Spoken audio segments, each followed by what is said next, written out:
¿Qué tal? ¿Cómo están ustedes? Sean muy bienvenidos al segundo capítulo de esta segunda temporada del espacio de conversación internacional de TVU, de la región al mundo. Si en el primer capítulo conversamos acerca de Estados Unidos y la crisis nuclear en Corea del Norte, hoy nos vamos a quedar un poquito más cerca. Vamos a quedarnos en América Latina y vamos a comentar lo que sucede con nuestros vecinos siempre, con esa mirada que nos caracteriza aquí en la región del Biobío. Para conversar de América Latina tenemos dos grandes expertos en el área, quienes ya también nos acompañaron anteriormente.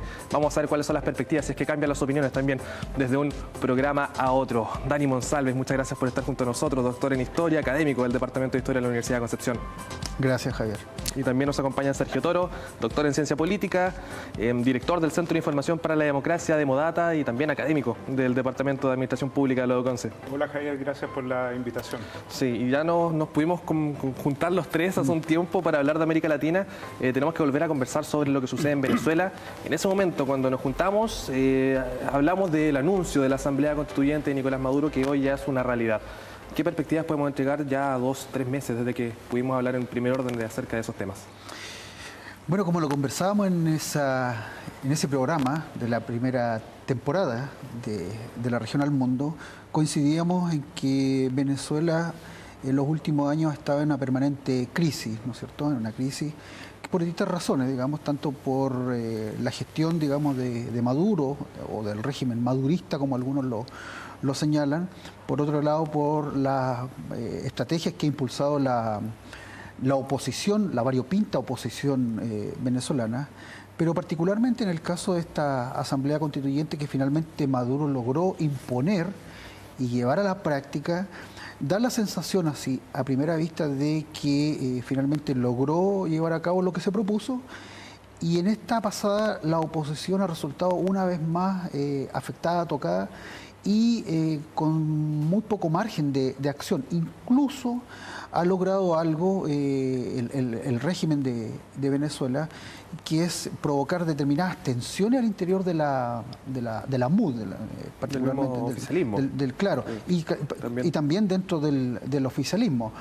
Pero si uno analiza, digamos, en una mirada un poco más larga, podría decir que Venezuela sigue estando presente en una permanente crisis y que la verdad es que los escenarios que se puedan venir también son bastante inciertos. Lo que yo veo es que en esta pasada, con todas las críticas que uno pueda plantear, digamos, a cómo se han impulsado los procesos, finalmente Maduro sigue avanzando y la oposición se ha resentido, y la verdad es que lo que uno termina por escuchar es que al parecer va a participar la oposición de unas elecciones regionales que hay ahora pronto. Pero más allá de eso, la verdad es que da la impresión de que finalmente Maduro sigue consolidando, digamos, su poder. ¿Está de acuerdo? ¿Fortalecido o debilitado también el régimen venezolano a partir de lo que es la concreción de esta Asamblea Constituyente? Bueno, yo creo que hay que hacer bastantes distinciones respecto a lo que es un gobierno, que en este caso es el gobierno de Maduro, un tipo de régimen que también se ha discutido mucho de qué tipo de régimen es, desde dictadura hasta una real democracia, ¿no? Y la lógica también del Estado. Y si uno piensa así, en realidad las discusiones en torno a Venezuela, como bien dice Dani, ya no son simplemente relacionadas con un gobierno determinado, sino que una crisis a largo plazo. Esa crisis a largo plazo implicaría que en realidad el problema es el Estado. El Estado es condición suficiente de una democracia y de un buen gobierno. Si no hay un buen Estado, todo lo demás empieza a resquebrajarse, y es lo que se está observando en Venezuela. Yo creo que el gran problema es precisamente que Venezuela no ha podido encajar un buen Estado donde existan poderes separados, donde tengan balance, freno y contrapeso, etcétera, no solo en el gobierno de Maduro, sino que también para atrás, incluso antes de Chávez. Entonces, si uno observa eso, si hay crisis de Estado, finalmente las perspectivas no se ven buenas para Venezuela. O sea, tendrían que existir cambios bastante drásticos en esto, porque además hay también, uno observa en Venezuela que también hay cooptaciones por parte de las Fuerzas Armadas respecto a algunos tipos de decisiones de poder, etcétera. Entonces, finalmente hay un enredo que trasciende un tipo de gobierno que trascende un tipo de régimen incluso que es un problema estatal, creo yo. Claro, y tú lo mencionas, hay un tema también de lo que es la separación de poderes. Nos encontramos efectivamente con una situación bastante crítica en ese caso de lo que es Venezuela, con una asamblea constituyente que asume funciones también de carácter legislativo, que hay un tema también con la fiscal general, que es lo que también quizás ha generado mayor polémica. ¿Es ese quizás uno de los puntos más críticos de la situación política en Venezuela, la separación de poderes o la no separación de poderes? Exacto, o sea, yo creo que el gran problema es precisamente eso, que finalmente un tema crítico está dado respecto a cómo ha actuado también la oposición venezolana, ¿no? Restándose de muchas de las acciones que se pueden hacer incluso constitucionalmente, señalando incluso la oposición venezolana que es anticonstitucional. Entonces, el generar una asamblea constituyente fue una jugada que digamos, para América Latina es bastante compleja, pero que además el gran problema es que la oposición se está restando a todos estos tipos de acciones, buscando algún tipo de protesta sobre esto, pero lo que va generando es que precisamente va separando la lógica la lógica de poder. Entonces, y eso se está dando en Venezuela bastante seguido, digamos, ¿no? Y ahora la Asamblea Constituyente obviamente borró el Congreso, entonces tienes una concentración del poder que no solo está en Maduro, sino que también en agentes paraestatales que están también ahí muy fuertes. Dani, tú hablabas de la variopinta oposición y muchas veces cuando hablamos de la oposición hablamos derechamente de la oposición cuando a lo mejor son oposiciones. Lo que sucede en Venezuela, hay sectores que son más de carácter democráticos, hay otros que también han optado también por una opción más de golpista o de tomarse el poder por la fuerza, incluso desde que estaba Hugo Chávez, recordemos el evento de 2002, también el papel que jugó en nuestro país, ¿no? No es algo que también para sentirnos orgullosos. ¿Cómo ha evolucionado la oposición de Venezuela y cómo llegamos a este punto también? Yo creo que ese es un buen punto que tú señalas porque uno puede encontrar una variopinta y oposiciones, ¿no es cierto? Que en un primer momento lo que los aglutina a ellos es el antichavismo, es la figura de Chávez y por lo tanto al tener, por llamarlo de alguna manera, un adversario, un enemigo en común, eso te logra cohesionar. Pero cuando tú buscas analizar con un poquito más de detalle y con lupa la oposición venezolana, efectivamente, yo pienso que en general la oposición venezolana busca salir del régimen de Chávez, ahora de Maduro, por las vías democráticas, pero hay un sector minoritario, ¿no es cierto?, que considera de que acá lo que se tiene que producir finalmente es cualquier mecanismo con tal de deshacerse de Maduro. Y eso pasa desde la protesta, la marcha, la desobediencia civil, hasta llamado, digamos, a ciertos militares que eventualmente estarían descontentos o no estarían de acuerdo, digamos, con lo que se está llevando a cabo en Venezuela. Pero me parece que son voces menores, no obstante que ellos meten bastante ruido. Y por otro lado, también te encuentras con liderazgos en la oposición, ¿no es cierto? Leopoldo López, por un lado, Antonio Ledesma, que también el alcalde de Caracas está preso, bueno, Enrique Capriles, ¿no es cierto?, María Corina Machado, es decir, encuentras también una gama, digamos, de liderazgos que a veces entre ellos también se tensionan respecto a lo que tiene que ocurrir. Pero eso no hay que olvidar lo que se enmarca dentro del contexto que se está viviendo también en Venezuela. Pero resulta que ahora también aparece una nueva figura de oposición, que es la ex fiscal, ¿no es cierto?, general Luisa Ortega Díaz. Lo que a mí me llama la atención de ella son dos cosas, porque ella ha denunciado, a mi juicio, de manera bastante valiente y atrevida, todos los actos de malos manejos de corrupción, derechamente, que se llevaban a cabo durante el régimen, concretamente de Maduro. Mi pregunta es, bueno, ¿eso por qué no lo denunció antes internamente? Porque recordemos de que hasta un par de años atrás, la fiscal general era una persona de confianza del régimen, pero entró, digamos, en conflicto, en tensiones con ellos, y por lo tanto pasó a la oposición, finalmente se tuvo que ir de Venezuela, y ahora ha impulsado una serie de estrategias mediáticas, de campaña, de denunciar los malos manejos que están ocurriendo en Venezuela. Pero a mí me resulta ahí extraño, digamos, por qué no lo hizo en su momento, ¿no es cierto? Entonces ahí cae la pregunta si hasta qué punto hay un oportunismo o cierto revanchismo, ¿qué es lo que hay de por medio en eso? Y lo último que también me enteré es que fue a denunciar las malas prácticas de Venezuela, las denunció en México, donde en México, para ser también ajustado a lo que está pasando, los niveles de corrupción, los niveles de violencia que se ven en México también son muy graves. Entonces, claro, vas a denunciar a un país la corrupción que hay en Venezuela, pero la corrupción que está en México está, si no al mismo nivel, yo diría que está muy próximo. Y el último dato es que, a mi juicio, se ha producido otro fenómeno que también es más peligroso, que me da la impresión que en Venezuela se ha transitado lamentablemente de una época, de un periodo de conflicto propio, digamos, de toda sociedad, ¿no es cierto?, de tensiones que se viven, a un periodo de violencia, y donde la violencia se está terminando por naturalizar. Entonces la violencia ya es pan de cada día, y se asume que la violencia es casi el mecanismo de resolver los problemas. Hay violencia de parte de los sectores de oposición, las famosas guarimbas que se hablan allá, Claro. ¿cierto?, y la violencia de parte del Estado.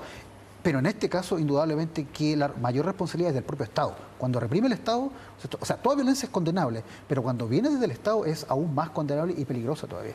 Claro, y hemos conocido de episodios de violencia, de crisis social en Venezuela. Nos podemos remontar al Caracazo, por ejemplo, con lo que fue toda la salida de este pacto Punto Fijo, que también es antecedente que hay que mencionar. ¿Hemos llegado quizá al punto más álgido de la crisis social en Venezuela? ¿O tenemos antecedentes que también nos hacen pensar de que a lo mejor todavía falta, lamentablemente falta también para que esto termine de tensionarse? ¿Sabes lo que pasa? Que yo creo, tomando un poco las palabras de Dani, yo creo que todos los fenómenos de crisis política y crisis sociales están dadas desde abajo, no de arriba hacia abajo, sino que de abajo hacia arriba. Y cuando empiezan los mecanismos de sobrevivencia, porque hay personas que actúan en función de su supervivencia, ¿no? Eso pasa en Argentina, pasa en una serie de países. Sí, lo hemos visto en América Latina un montón de veces. Que sus acciones y sus reacciones están basadas más bien en cómo finalmente recibe de parte del gobierno ciertas acciones que le permiten desarrollarse o sobrevivir, ¿no? Va generando, por tanto, ciertas crisis sociales desde abajo que van mermando un poco también las lógicas de los gobiernos.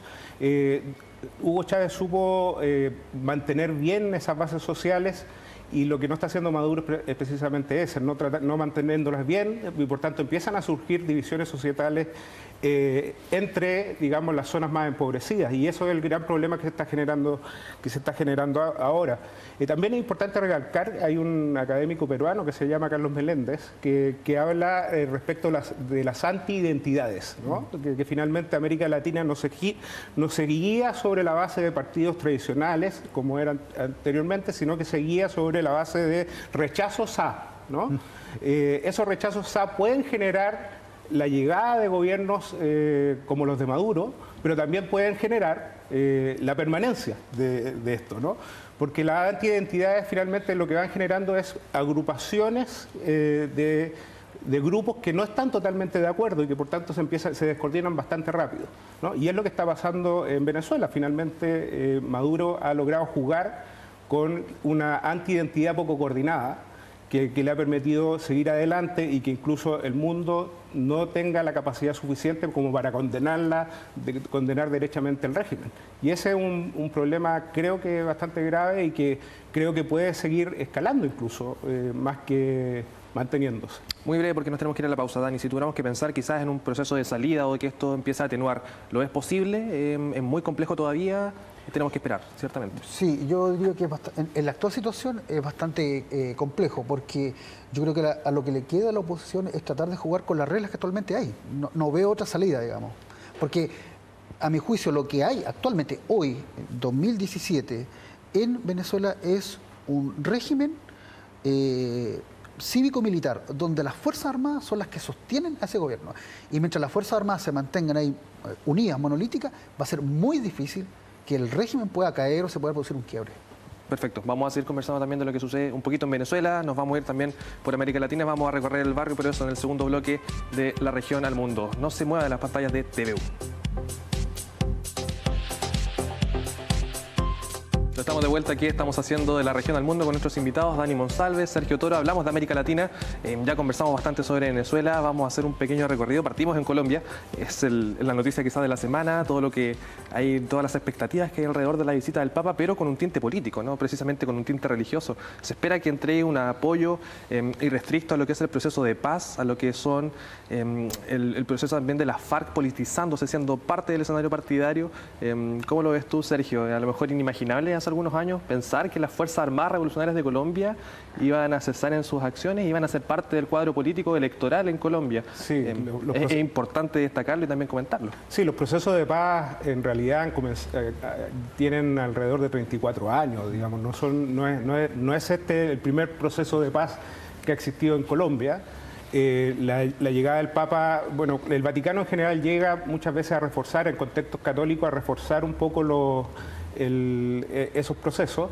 Pero uno también tiene que entender que cuando las FARC se politizan y por tanto entran al juego político, ese es un paso que tiene que ser reforzado de alguna manera.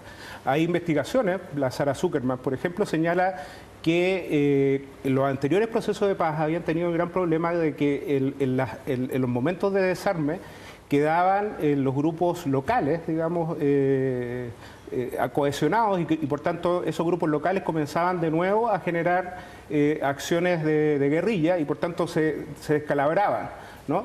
Entonces, si uno mira en una segunda derivada, lo que está ocurriendo ahora es un nuevo proceso de paz, pero ya no simplemente con una lógica de desarme, ¿no?, sino que también con una lógica de politización de estos grupos, de los grupos locales, que le permitan al Estado, en cierto sentido, mantener ciertas lógicas de paz en los poblados que era donde se volvían a armar, ¿no? Y eso es bien interesante porque si tú ves en todas esas zonas interiores, son en zonas interiores bastante religiosas, y el Papa, además, el Papa actual, la mayor cercanía que tiene es precisamente en esos sectores, es un poco de decir, bueno, sigamos este proceso de paz, politicemos los entornos locales, y eso va a permitir finalmente que mantengan ciertas dinámicas de politización que les permita no volver a las armas. En general, desde hace 34 años para adelante, lo que ha ocurrido es precisamente eso, es desarmarse y volver a las armas. Ahora hay una nueva estrategia y esa nueva estrategia es reforzada por la llegada del Papa, creo yo. Sí, y en el caso de lo que son las elecciones, parten con escaños reservados los exguerrilleros. Sí, lo que pasa es que también ahí me da la impresión que hay una cosa simbólica muy fuerte con la visita del Papa, que a mi juicio es el primer gran político, o el primer político que hay a nivel mundial. No olvidemos que es un jefe de Estado. Claro. Entonces, llega precisamente, como decía Sergio, a tratar de entregar un mensaje o tratar de señalar que este camino que se ha tomado es el que corresponde, el del diálogo, ¿no es cierto?, de la participación, de dejar atrás las armas, porque eso obedece a otro periodo, a otro contexto que ya no existe y que por lo tanto lo que corresponde ahora es superar esa etapa y por lo tanto participar del juego político, ¿no es cierto?, del juego político, que es el que correspondería ahora. Entonces me da la impresión que lo que va a tratar de hacer el Papa, que además tiene sus propias características, ¿no es cierto?, él es una figura bastante también carismática, es, bueno, argentino de América Latina, entonces hay una cercanía con eso, es tratar de reforzar ese aspecto. Ahora, en el caso de lo que conversábamos, va a ser interesante lo que va a ocurrir con las FARC, porque históricamente el discurso de las FARC fue un discurso, bueno, antisistema, ¿no es cierto?, y por lo tanto con un discurso bastante redentor hacia determinados sectores sociales, llámate sectores marginados o sectores populares, depende cómo tú lo quieras denominar.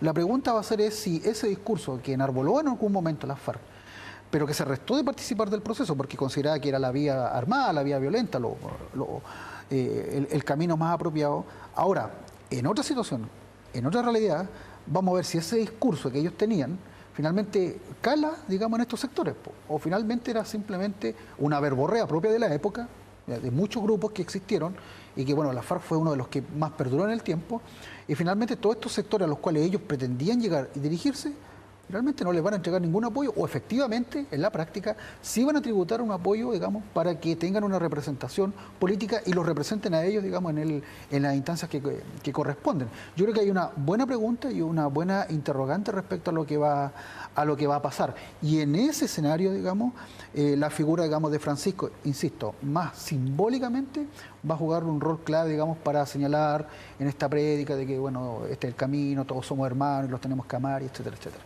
Pero siempre con algún otro mensaje, este Papa nos tiene acostumbrados también y por eso hay expectativas de lo que va a hacer la izquierda en Chile. A lo mejor algo puede decir ahí, no siempre alguna cosa, pero esperemos lo que nos pueda, digamos, o lo que pueda decir.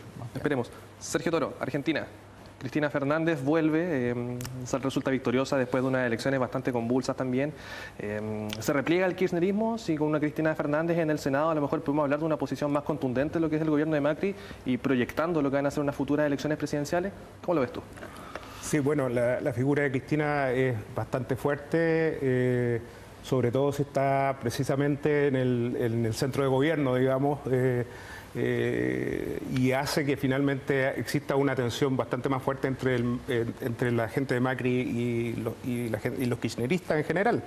Esto además tiene ciertas implicancias también territoriales, ¿no? Si uno piensa finalmente quiénes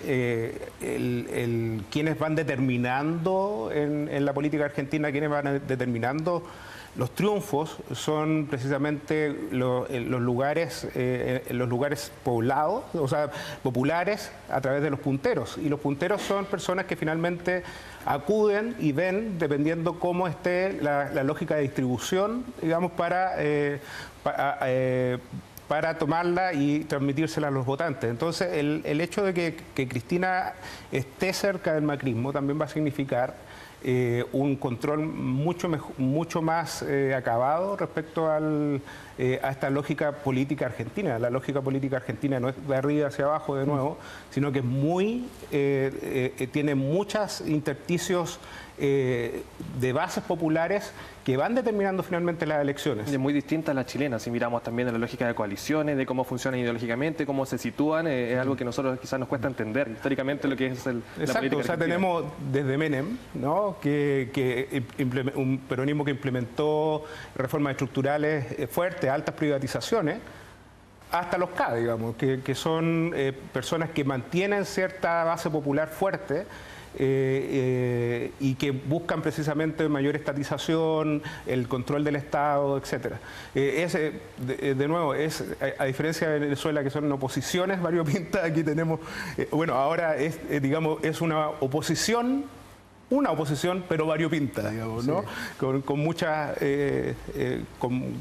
muchas tendencias, que finalmente igual, de todas maneras, de nuevo se estructuran sobre las bases sectoriales, sobre los gobernadores caudillistas, digamos, y sobre los propios punteros. O sea, hay que ver, la política argentina hay que verla, es así, hay que verla de abajo hacia arriba. Hay que verla de abajo hacia arriba, sí. Y el caso de Cristina también es complejo porque hay muchas acusaciones de corrupción, hay muchos eventos previos que también condicionan lo que es su elección en las primarias, en las PASO, se sobrepone a eso. Sí, hay que colocar varios elementos o sumar varios elementos a lo que ha dicho Sergio, porque efectivamente, llamémoslo así, el peronismo, ¿ya?, porque para algunos el kirchnerismo es el peronismo, pero del siglo XXI, es una continuación del peronismo, es algo distinto. Bueno, hay un debate que incluso hay ahí. Pero yo la semana pasada estuve en Argentina, aproveché de conversar con algunos colegas, y efectivamente, ¿no es cierto?, el peronismo hoy día está dividido, si tú quieres, en tres liderazgos. Cristina, con esta variante del kirchnerismo, Randazzo, que fue uno de sus ministros colaboradores, que está tratando como de distanciarse, pero que va a ser difícil, digamos, porque fue parte del gobierno de los Kirchner, y Sergio Massa, que fue uno de los primeros que tomó distancia. Entonces, el peronismo, digamos, está dividido en estas tres grandes figuras o referentes, llamémoslo así. En segundo lugar, correctamente, Cristina está cruzada, está atravesada, digamos, por varias denuncias, digamos, de corrupción. Pero también habría que señalar ahí que no es solamente Cristina, sino que en el oficialismo, sobre Macri incluso, hay algunas acusaciones y denuncias por malos manejos y de corrupción. El tema está en que allá hay otro factor que no es menor, que es el factor del control de los medios de comunicación.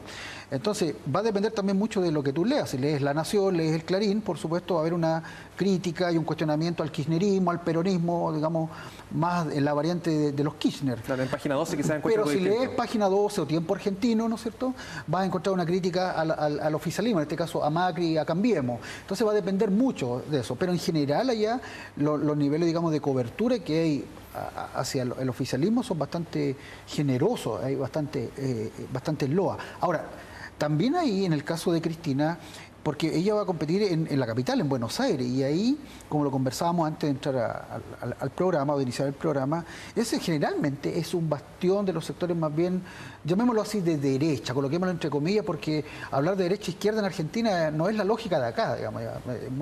Hablar de una izquierda ya es, no sé, los troscos podrían ser, los trotskistas, pero ¿quién es más, digamos? La gobernación de Buenos Aires ha sido históricamente, pero el último tiempo, muy derecha. ¿no es cierto?, ha sido, claro, de derecha o de centro derecha. Entonces, llega Cristina, se instala en esa zona y por lo tanto le va a disputar un poder hegemónico que ha tenido históricamente ahí los sectores vinculados a a Macri. Y lo que se piensa también es que el eventual triunfo de Cristina, lo que me conversaban algunos colegas, va a conllevar que va a arrastrar a otros actores, a otros parlamentarios, y por lo tanto ella quiere de a poco ir pavimentando lo que es finalmente el regreso. Si lo que busca Cristina es no solamente transformarse en una piedra en el zapato para Macri, o esta senadora, ¿no es cierto?, que va a estar supervisando, vigilando, cuestionando lo que está haciendo el oficialismo, sino que pavimentar el regreso, ¿no es cierto?, en las próximas elecciones. Parece que está claro, ¿no?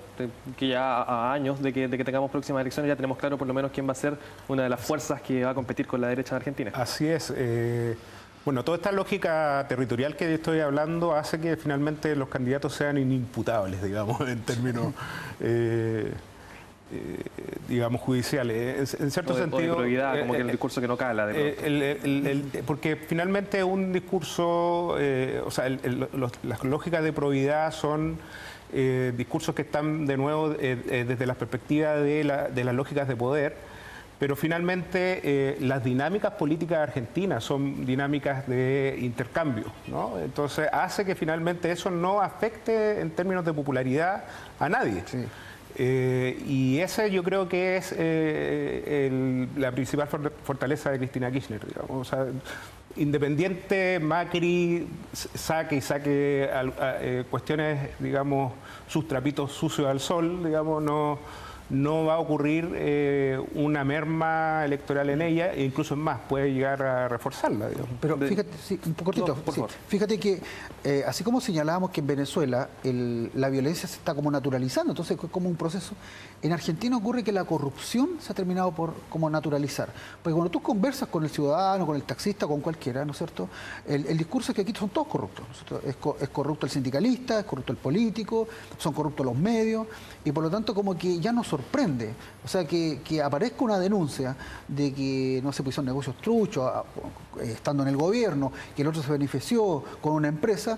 Finalmente eso como para el ciudadano, digamos, de a pie, llamémoslo así, el del café a media mañana, es como parte, digamos, del deporte. Ya son corruptos los dirigentes deportivos, el fútbol. Entonces, como que la corrupción en Argentina, las malas prácticas también ha terminado por naturalizarse. Y es así. Entonces, como decía Sergio, que aparezca una denuncia hoy o mañana, como que ya la gente no se sorprende en eso. No hay como novedad. ¿Sí?